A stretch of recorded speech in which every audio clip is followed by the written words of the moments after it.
ព្រះមហេសីទ្រង់ភ្ញាក់ហើយទ្រង់មានព្រះវរកាយក្តៅខ្លាំងមិនទាន់ស្រកទាល់តែសោះទ្រង់បានសន្លប់បាត់ស្មារតីអស់មួយថ្ងៃពេញទៅហើយចុះជិង្ហឹងនៅឯណាព្រះមហេសីព្រះអង្គមានព្រះបន្ទូលបានហើយហេតុអ្វីបានជាជិង្ហឹងមិនទាន់ប្រាប់ពួកគេអំពីរឿងដែលខ្ញុំបន្លំខ្លួនធ្វើជាທາງធានយាប្រសិនបើព្រះអង្គម្ចាស់បានជ្រាបពីរឿងនេះព្រះអង្គច្បាស់ជាសប្បាយព្រះទ័យខ្លាំងណាស់ហេតុអ្វីបានជាខ្ញុំមិនឃើញជិង្ហឹងតតែសោះអញ្ចឹងកាលពីយប់មិញមានព្រះរាជសារបន្ទាន់ពីក្នុងវាំងបង្គាប់ឲ្យព្រះអង្គម្ចាស់ចូលគាល់ជាប្រញាប់ព្រះអង្គម្ចាស់មិនទាន់យាងត្រឡប់មកវិញអស់មួយយប់ហើយបន្ទាប់ពីគ្រួសារທາງបានចូលដៃជាមួយចាំងនាងហើពួកគេបានបង្ខំឲ្យខ្ញុំដាក់ថ្នាំពុលលើជិង្ហឹងមើលទៅព្រះរាជាក៏ប្រហែលជាមិនអាចរងចាំទៅទៀតបានដែរនៅពេលគិតដល់រឿងដែលជិង្ហឹងត្រូវចាក់ចេញទៅលើកនេះដោយមិនដឹងថាត្រូវរស់ឬស្លាប់បូករួមទាំងទង្វើញ៉ែលេងសើចនិងការមើលថែយកចិត្តទុកដាក់របស់គេកន្លងមក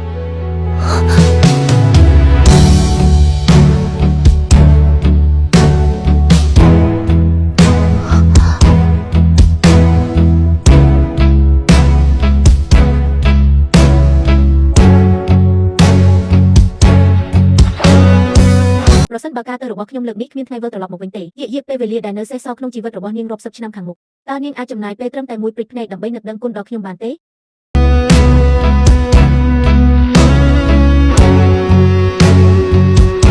ខ្ញុំបានរៀបការជាមួយលោកជាភរិយារួចហើយប្រសិនបើលោកទៅលើកនេះមិនបានវិលត្រឡប់មកវិញទេខ្ញុំនឹងក្រុងសម្លៀកបំពាក់កាន់ទុកពណ៌ស្ដោះគ្រឿងអលង្ការចេញហើយនៅមេម៉ាយរក្សាសេជូនលោកចំនួន3ឆ្នាំប៉ុន្តែពេលនេះលោកបានដឹងរួចហើយថាខ្ញុំមិនមែនជាທາງធានយានោះទេគ្រាន់តែលិខិតលែងលះមួយច្បាប់ខ្ញុំនឹងចាក់ចេញពីភូមិគ្រឹះនេះភ្លាមដើម្បីទុកកន្លែងឲ្យທາງធានយាពិតប្រាកដហេតុអ្វីបានជាភរិយាគិតថាមនុស្សដែលខ្ញុំចង់រៀបការជាមួយគឺជានាងទៅវិញមិនមែនដោយសារតែកាលពីមុននាងធ្លាប់បានធ្វើបាបនិងមើលងាយលោកជាសាធារណៈហើយពេលនេះលោកមានអំណាចបុណ្យស័ក្តិខ្ពស់ទើបលោកចង់គំនុំក្នុងចិត្តហើយចង់រៀបការជាមួយនាងដើម្បីសងសឹកទេអីនាងជាស្អីទៅសំលមុំឲ្យខ្ញុំយកការរៀបការរបស់ខ្លួនឯងទៅលេងសើចដើម្បីសងសឹកនាងដែរឬចុះបើមិនអញ្ចឹងទេមើលទៅដូចជាការរៀបការរបស់លោកមានតម្លៃណាស់អញ្ចឹងបូករួមទាំងខ្ញុំផងលោកធ្លាប់រៀបការ3ដងរួចទៅហើយភរិយា2នាក់មុនដែលស្លាប់យ៉ាងទាន់ហន់នៅយប់សំដំណេកនោះគឺសុទ្ធតែជាអ្នកដែលមកដើម្បីសម្លាប់ខ្ញុំទាំងអស់យាកនាងប្រាប់ខ្ញុំមើលប្រសិនបើខ្ញុំមិនសម្លាប់ពួកគេតើខ្ញុំត្រូវធ្វើដូចម្តេចលោកអាចចាត់ចែងអាស្វីវអឺទៅតាមខ្លំមើលពួកគេដូចដែលលោកចាត់ឲ្យនាងមកខ្លំមើលខ្ញុំអញ្ចឹងតើភរិយាគិតថាខ្ញុំចាត់ចែងអាស្វីវអឺមកបម្រើនាងគឺដើម្បីខ្លំមើលនាងអញ្ចឹងរហូតមែនទេ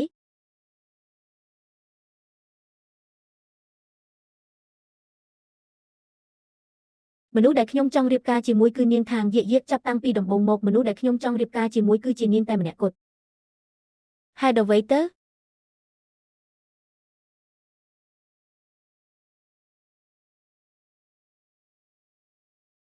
តើមានរឿងអ្វីបានកើតឡើងពិតប្រាកដនៅយប់ដែលគេចូលទៅក្នុងវាំងនោះព្រះអង្គម្ចាស់សន្លប់បាត់ស្មារតីហើយអញប្រញាប់ទៅអញ្ជើញគ្រូពេទ្យមកភ្លាមមកចា៎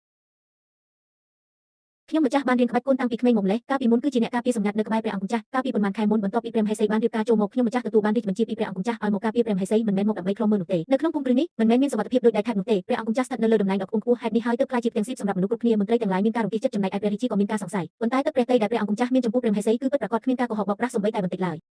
ចិត្តដ៏ល្អបែបនេះតើឲ្យខ្ញុំមិនរំភើបញាប់ញ័រយ៉ាងដូចម្តេចទៅ